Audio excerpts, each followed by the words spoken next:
নমস্কাৰ আৰু এই মুহূৰ্তত আপোনালোকৰ বাবে লৈ আহিছো দেশ বিশ্বৰ বিভিন্ন খবৰ বিশেষকৈ খবৰ ডোনাল্ড ট্ৰাম্পৰ পৰৱৰ্তী নিৰ্দেশনা কি হ'ব পাৰে ডোনাল্ড ট্ৰাম্পৰ পৰৱৰ্তী নিৰ্দেশনা যিকোনো মুহূৰ্তত ইৰাণত আক্ৰমণ কৰি দিব পাৰে নেকি আমেৰিকাই ইৰাণত আক্ৰমণ যিকোনো মুহূৰ্তত হ'ব পাৰে নেকি এই প্ৰশ্ন এইভাবে প্ৰাসংগিক হৈ পৰিছে কিয়নো ইতিমধ্যে ইউএছ নৌসেনাৰ এয়াৰক্ৰাফ্ট কেৰিয়াৰ অৰ্থাৎ ৰণতৰী বাকক ডাঙৰ যিবোৰ নেভেল শিপ তেওঁলোকৰ য'ৰ পৰা বা যিবোৰ শিপৰ পৰা যিবোৰ যুদ্ধ জাহাজৰ পৰা এয়াৰক্ৰাফ্ট উৰিব পাৰে যুদ্ধ ফাইটাৰ জেট উৰিব পাৰে সেই ইউএছএছ এব্ৰাহিম লিংকন বোলা যিখন তেওঁলোকৰ এয়াৰক্ৰাফ্ট কেৰিয়াৰ সেয়া কিন্তু ইতিমধ্যে ভাৰত মহাসাগৰত প্ৰৱেশ কৰিছে আৰু ইৰাণৰ সমীপত যদিও বা আৰৱ সাগৰত বৰ্তমান এই জাহাজখন নাই কিন্তু ভাৰত মহাসাগৰত থকাটোৱে কিন্তু বিশেষ তাৎপৰ্য বহন কৰিছে আৰু তাৎপৰ্য এইভাবে কিয়নো যিকোনো মুহূৰ্তত ইৰাণৰ ডাঙৰ আক্ৰমণ কৰি দিব পাৰে আমেৰিকাই যেন এক প্ৰকাৰ প্ৰেছাৰ বিল্ড আপ কৰিছে আমেৰিকাই যেন এই মুহূৰ্তত দেখুৱাই দিবলৈ বিচাৰিছে যে ইউএছৰ চেন্ট্ৰেল কমাণ্ডত অধীনত থকা যিবোৰ অঞ্চল তাত আমেৰিকা যথেষ্ট সক্ৰিয় হৈ আছে ইৰাণত আক্ৰমণৰ ভাবুকি দি থৈছে ডোনাল্ড ট্ৰাম্পে মাৰ্কিন ৰাষ্ট্ৰপতি গৰাকীৰ যিকোনো এটা নিৰ্দেশনা আৰু লগালগ হয়তো এই যি ষ্ট্ৰাইক গ্ৰুপ বা ইউএছৰ এই নৌসেনা বাহিনীৰ যেটো তৎপৰতা তেওঁলোকে হয়তো নিৰ্দেশনা অহাৰ মাত্ৰকে ইৰাণত হয়তো আক্ৰমণ কৰি দিব পাৰে আমি উভতি যাব লাগিব কিছুদিন পূৰ্বলৈকে ইৰাণত যেতিয়া আৰম্ভ হৈছিল এক বিদ্ৰোহৰ পৰিবেশ ইৰাণত 28 ডিসেম্বৰৰ দিনটোৰ পৰা একাংশ ব্যৱসায়ীয়ে তেহৰানৰ গ্ৰেণ্ড বাজাৰত উলাহি প্ৰতিবাদ কৰিছে ইৰাণৰ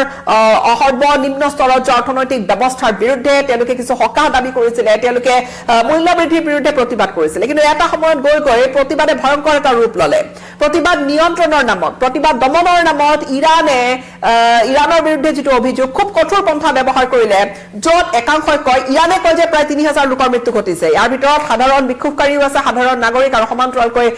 যি নিৰাপত্তা ৰক্ষীও আছে কিন্তু একাংশই দাবী কৰে যে এয়া কেৱল 3000 নহয় ইয়াৰ দুগুণ 6000 লোকৰ মৃত্যু ঘটিছে ইৰাণত এই দুসপ্তাহৰো অধিক সময় যি প্ৰতিবাদে দহিল পেলালে ইৰাণৰ প্ৰতিটো এটা ঠাইও ইৰাণৰ বাছি যোৱা নাছিলে যত আয়াতুল্লাহ আলী খামেনিৰ যেটো শাসন ব্যৱস্থা এক প্ৰকাৰ জুকাৰি পেলাইছিলে এই প্ৰতিবাদে 41000 লোকক ডিটেইন কৰা হল চাৰিপিনে প্ৰতিবাদ আৰু এই প্ৰতিবাদৰ মাজত গোটেই দৃশ্যবোৰ এতিয়া পোহৰলৈ অহা নাই কিয়নো ইৰাণত ব্ল্যাকআউট কৰি দিয়া হৈছিল ইন্টাৰনেট সম্পূৰ্ণৰূপে ইন্টাৰনেট বন্ধ কৰি দিয়া হৈছিল সেই মূল প্ৰতিবাদৰ সময়ছোৱাখিনি কিন্তু এই যেটো প্ৰতিবাদৰ প্ৰতিবাদকাৰীসকলৰ ওপৰত দেখুৱা খুব গৰম পন্থা বা কঠোৰ পন্থাৰ বাবে আমেৰিকাই কিন্তু প্ৰতিবাদকাৰীসকলৰ পক্ষত থিয় দিছিলে ইৰাণৰ চৰকাৰক কিন্তু হকিয়া আহিছিল ইৰাণ আৰু আমেৰিকাৰ শত্ৰুতা নতুনকৈ বুজাই কোৱাৰ প্ৰয়োজন নিশ্চয়কৈ নাই হেউটিয়াকৈ যোৱাটো বছৰত যেতিয়া ইজৰাইল আৰু ইৰাণৰ যুদ্ধ এখন হৈছিল 12 দিনীয়া যুদ্ধত পোনপটীয়াকৈ আমেৰিকাই ইজৰাইলৰ পক্ষত থিয় দি আমেৰিকাৰ প্ৰৱেশ ঘটিছিল আৰু ডোনাল্ড ট্ৰাম্পৰ নিৰ্দেশনাত বাংকাৰ বাস্টাৰ বোমা পেলাইছিল আমেৰিকাই ইৰাণৰ সেই তিনিটামান নিউক্লিয়াৰ ঘাটি য'ত তেওঁলোকৰ অভিযোগ ইৰাণৰ বিৰুদ্ধে অভিযোগ আছে যে ইৰাণে তাত নিউক্লিয়াৰ অস্ত্ৰ তৈয়াৰ কৰি আছে ইউৰেনিয়াম পৰিশোধন কৰি আছে weapon grade লৈকে যি নহওক সেয়া যোৱাটো বছৰৰ কথা কিন্তু এতিয়া যেটো প্ৰতিবাদকাৰীক দমন কৰিবলৈ যি এক পন্থা আয়াতুল্লাহ আলী খামেনিয়ে ব্যৱহাৰ কৰিছিল কিয়নো এটা পৰ্যায় এনেকুৱা আহি পাইছিল যে গোটেই প্ৰতিবাদে ৰাজনৈতিক এটা টাৰ্ণ ললে আৰু ইৰাণৰ গোটেই শাসন ব্যৱস্থা যেন সলনি হৈ যাব তেনেকুৱা ধৰণৰ এটা সন্দিক্ষণ আহি পৰিছিল আয়াতুল্লাহ আলী খামেনিৰ বিৰুদ্ধে শ্লোগান দিছিল আয়াতুল্লাহ আলী খামেনিক ডিক্টেটৰ পৰ্যন্ত আখ্যা দিছিল আখ্যা দিছিল বিক্ষোভকাৰীয়ে কিন্তু এই যি প্ৰতিবাদকাৰীসকলৰ বিৰুদ্ধে যি ধৰণৰ পন্থা লৈছে এই প্ৰতিবাদকাৰীসকলৰ সৈতে থিয় দি এক প্ৰকাৰ ইৰাণৰ যেটো বৰ্তমানৰ শাসন ব্যৱস্থা হিয়া হলাই পেলাব লাগে বুলি হুংকাৰ দিছিল ডোনাল্ড ট্ৰাম্পে আৰু ইৰাণে যদি আৰু ইৰাণ চৰকাৰে যদি নিজৰ নাগৰিকৰ ওপৰত আৰু যদি অত্যাচাৰ চলায় তেনেহলে কিন্তু যিকোনো মুহূৰ্তত ইৰাণৰ আক্ৰমণ ইৰাণত কৰিব পাৰে ডোনাল্ড ট্ৰাম্পে আৰু সেইখিনি ইংগিত স্পষ্টকৈ ডোনাল্ড ট্ৰাম্পে দিছিল কিন্তু এতিয়া কথাবোৰ এইভাবে গুৰুত্বপূৰ্ণ কিয়নো ভাৰত মহাসাগৰত ডোনাল্ড ট্ৰাম্পৰ নিৰ্দেশনাতে এই যেটো নেভেল ফ্লিট এক প্ৰকাৰ মুভমেন্ট হৈছে ষ্ট্ৰেট অফ মৰকৰ পৰা আহি ক্ষমা কৰিব ষ্টেট অফ মালাকাৰ পৰা আহি এই যি ইউএছৰ ফ্লিট আৰু কেৱল এয়াৰক্ৰাফ্ট কেৰিয়াৰবোৰ ডাঙৰ জাহাজ যিবোৰ ৰণতৰী সাজু হৈ উঠিছে ভাৰত মহাসাগৰত ইৰাণৰ সমীপতে অৰ্থাৎ এই ৰণতৰী অৰ্থাৎ ইউএছএছ এব্ৰাহাম লিংকন আৰু সমান্তৰালকৈ ইয়াত নিমিটছ গ্ৰেডৰ যিখন জাহাজ আৰু সমান্তৰালকৈ আৰু দুখন মিসাইল য'ত আছে তেনেকুৱা দুখন যুদ্ধ জাহাজ যি সকলো প্ৰকাৰে সক্ষম আৰু আমেৰিকাৰ নেভেল ফ্লিট বুলি কোৱাৰ লগালগ তেওঁলোকৰ শক্তি আছে তেওঁলোকৰ বিভিন্ন বিশ্বৰ ঠাইত তেওঁলোকৰ কোপনি আছে তাত তেওঁলোকে নিজৰ জাহাজবোৰ ষ্টেচন কৰে আৰু এতিয়া ভাৰত মহাসাগৰত যেহেতু বৰ্তমান অৱস্থিতি দেখা গৈছে সেই USS এয়াৰক্ৰাফ্ট কেৰিয়াৰখনৰ বিশেষকৈ তাত ষ্ট্ৰাইক গ্ৰুপৰ সৈতে যি ধৰণৰ এটা তৎপৰতা দেখা গৈছে আমেৰিকাৰ অৰ্থাৎ এটা নিৰ্দেশনা আৰু ইৰাণত আক্ৰমণ কৰি দিব ই কিন্তু বিশেষ এক ইংগিত বহন কৰিছে যে আগন্তুক যিকোনো সময়তে কিন্তু এটা তাত নিৰ্ণায়ক ভূমিকা লৈ পেলাব পাৰে পৰিস্থিতিয়ে কিয়নো আমেৰিকা হয়তো ইৰাণত আক্ৰমণ কৰি দিব পাৰে ইৰাণে সদায় কৈ আহিছে যে প্ৰতিবাদকাৰীসকলক উচতোৱাৰ আৰতে আছে আমেৰিকা ইৰাণে বাৰম্বাৰ আমেৰিকাকে জগৰীয়া কৰিছে আনকি আমেৰিকাই যদিও বা কৰবাত আনহাতে আলোচনাৰ দুৱাৰ খোলা আছে তেনেকুৱা ধৰণৰ কথাখিনিও যদিও ইংগিত কৰবাত দিয়ে নিদিয়া নহয় কিন্তু ইৰাণে সম্পূৰ্ণৰূপে উভতি ধৰিছে ডোনাল্ড ট্ৰাম্পক সকীয়াই দিছে যে এনেকুৱা কিবা যদি ভাবিছে ডোনাল্ড ট্ৰাম্পে তেনেহলে ভৱিষ্যতে পৰিণতি কিন্তু ভয়ংকৰ হ'ব কিন্তু যি নহওক ইণ্ডিয়ান অ'চিয়ান বা ভাৰত মহাসাগৰত এতিয়া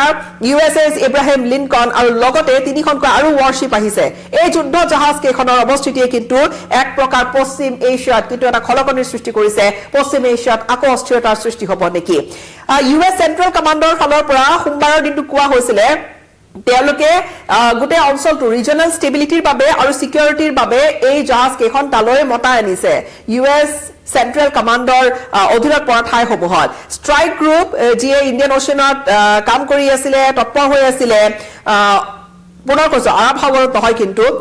ইৰাণৰ সমীপত এতিয়া এই যি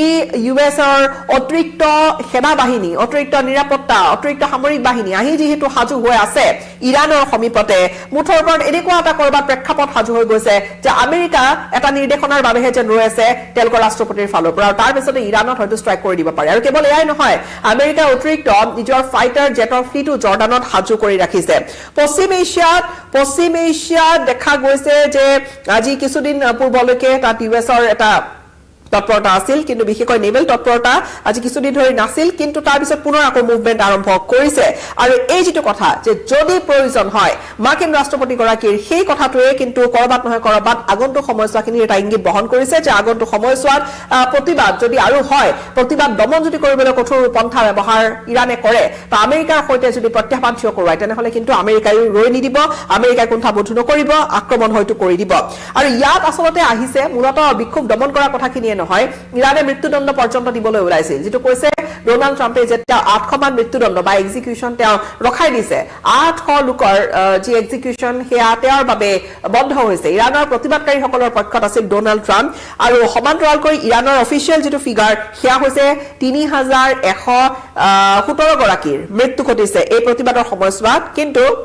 ডোনাল্ড ট্ৰাম্প বা আমেৰিকা বা আন বিভিন্ন ধৰণৰ সংস্থা যে কাম কৰি আছে ইৰাণত তেওঁলোকৰ মতে কিন্তু এই ফিগাৰ দুগুণ আৰু এতিয়া লক্ষণীয় হ'ব যেহেতু USৰ মিলিটাৰীয়ে তেওঁলোকে কৈছে যে এয়াৰ ফোৰ্সৰ F-15E সেই ফাইটাৰ জেট বা ষ্ট্ৰাইক ইগল ফাইটাৰ জেট যেহেতু বৰ্তমান সেই অঞ্চলটোতে আছে সকলোৰে মতে মুঠৰ ওপৰত এনেকুৱা এটা পজিশনত আছে আমেৰিকা যে কৰবাত আমেৰিকাৰ প্ৰতি থ্ৰেট আহিলে বা আমেৰিকাই বিচাৰিলে ইৰাণক আক্ৰমণ কৰি দিবলৈ পাৰে আৰু ক'বলৈ গ'লে আমেৰিকাৰ এই প্ৰেছৰ ট্যাকটিকো হ'ব পাৰে আমেৰিকাই যে ইৰাণৰ ওপৰত চাপ সৃষ্টি কৰি ৰাখিবলৈ বিচাৰিছে যাতে ইৰাণে